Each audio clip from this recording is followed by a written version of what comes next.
Hi, this is Bethany Gagne, founder of the Albany Peace Project, and today I'm here with Preeti Bavdekar, who is a children's physical therapist who works in southern Saratoga and Albany County.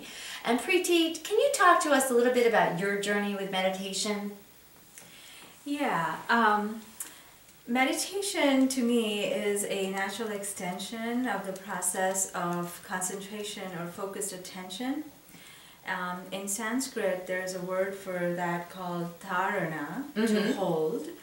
And when you hold attention on an object, you don't give the mind the freedom to scatter. So, however, it does seem like you're restraining the mind, but this restraint is very, very gentle and non-judgmental. And it comes from the recognition that the very nature of the mind is to move. So we allow the mind to do its thing, so to speak, but we allow our thoughts to pass in the background while we're bringing our attention and awareness back to the object of meditation.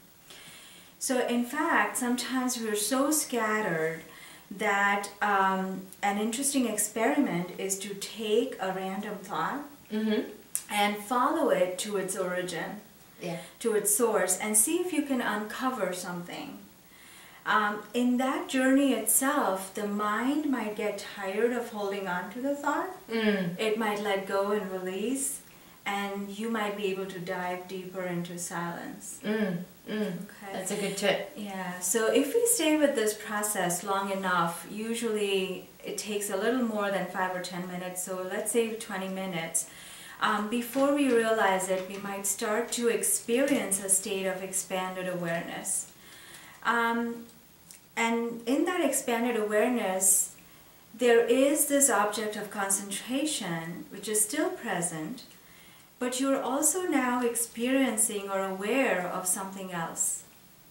And that something else could be a feeling of being bigger than the confines of your physical body. It could be a perfectly still or a calm mind. It could be a feeling of force or an energy field.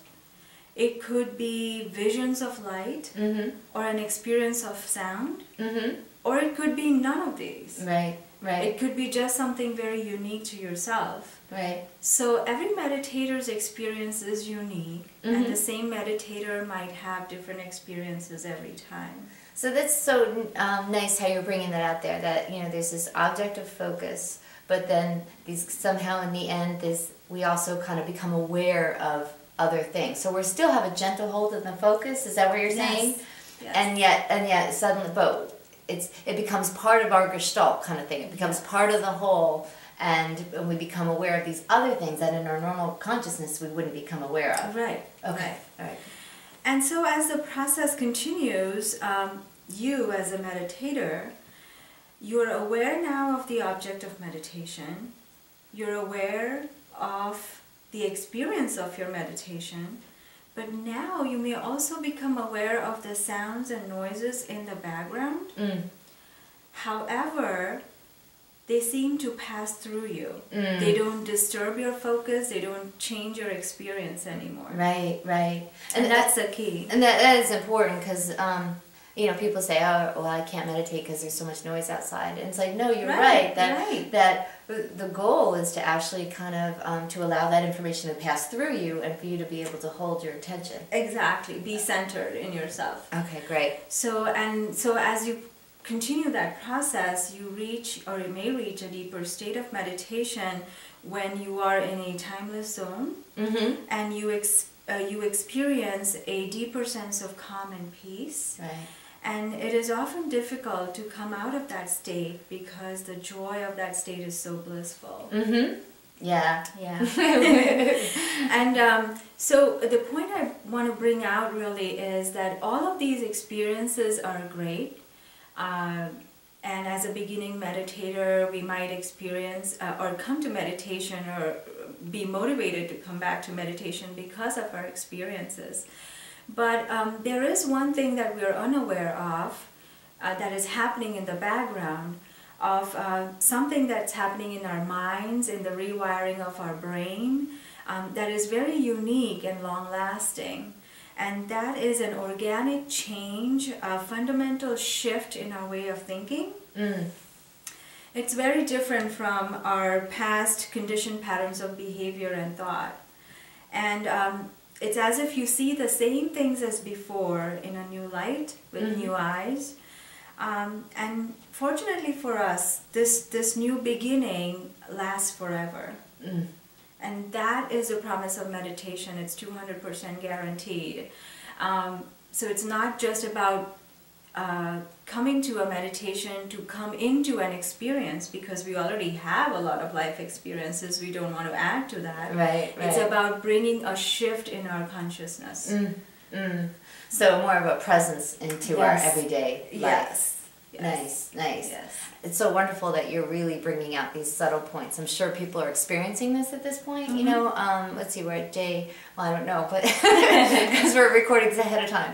But certainly for some of the new meditators, I'm so grateful that you're really bringing out some of these things. And even for us veteran meditators, it's still fun to hear. Yeah. You know, we never get tired of it, do we? Yes, we don't. We still talk about this and still get Exactly. completely enamored by it. Because you're so passionate about it. Yeah. It's your passion. But I think even it's just intrinsically interesting. Well, I mean, for a lot of people. But I think even us veteran meditators, we're still listening to everything what you're saying, because, like you said, it's always new. Yes, there's a freshness of the moment. Yeah. That never goes away. Yeah. You know? Yeah. It's like alive. Yes. Every minute. And, you know, if people realize that when they're drinking or drugging, or they're looking for that high. They're looking for that high, like this meaning, this freshness. I like the way you just put that. Is really what people are, you know, I think what people are trying to do with substances is this freshness, this place of conscious presence. Yeah. So I love the way you put that. Thank you. And was there anything else you wanted to say? Or? Well, just about how, you know, the shift has happened for me and what I see predominantly. Like I was an eternal pessimist, timid and fearful of everything, and not willing to risk anything in life. So the shift for me is, I would like to sum it up. You know, where I started was largely with doubt. And I think a lot of people, especially with intelligent scientific thinking, have this doubt about whether we're anything more than what we know ourselves to be. And I think maybe, you know, I started out with that doubt, doubting myself, you know, doubting others, doubting life in general, and all of the, you know, experiences and what the life has to offer. And that kind of doubt lingers in the back of your mind. So you move on through life, you know, perhaps sometimes being confident, and then it just peaks, this doubt again.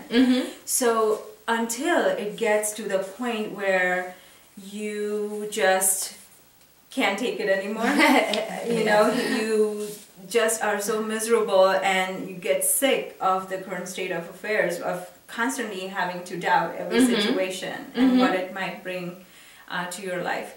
So when you're at that point, you feel that you have this drive in you that feels like something needs to change. Right. But you also have to take this leap of faith, because you know someone else cannot push you to do this. This is something that has to come from you within, and then you kind of surrender your intelligence, okay, to what is.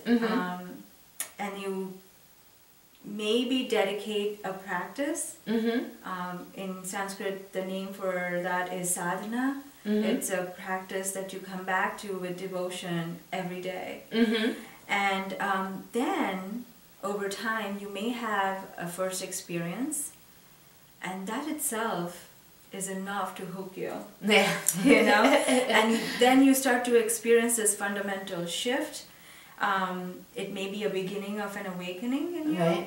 But the process doesn't go backwards. Yes, And that is so true. so comforting. Mm-hmm. It's true. Because once you come to that point, there's no going backwards. So you have more experiences, your understanding grows, and then that is the only life you can live.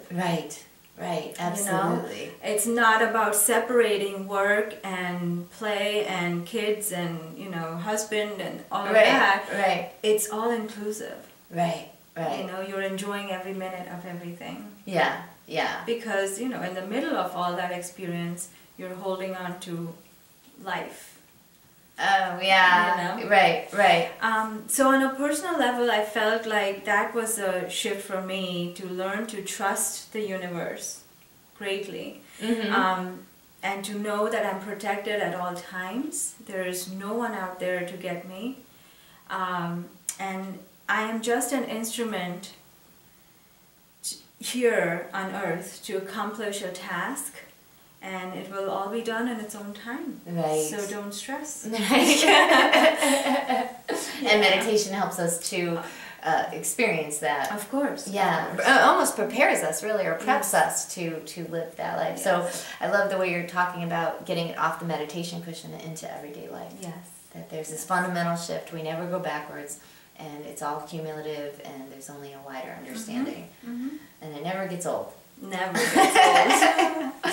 All right, well, thank you, Preeti, so much. And she did a wonderful meditation, so stay tuned for that. And thank you again for all of your participation all month long. Thank you. Thank you. Namaste. Bye-bye.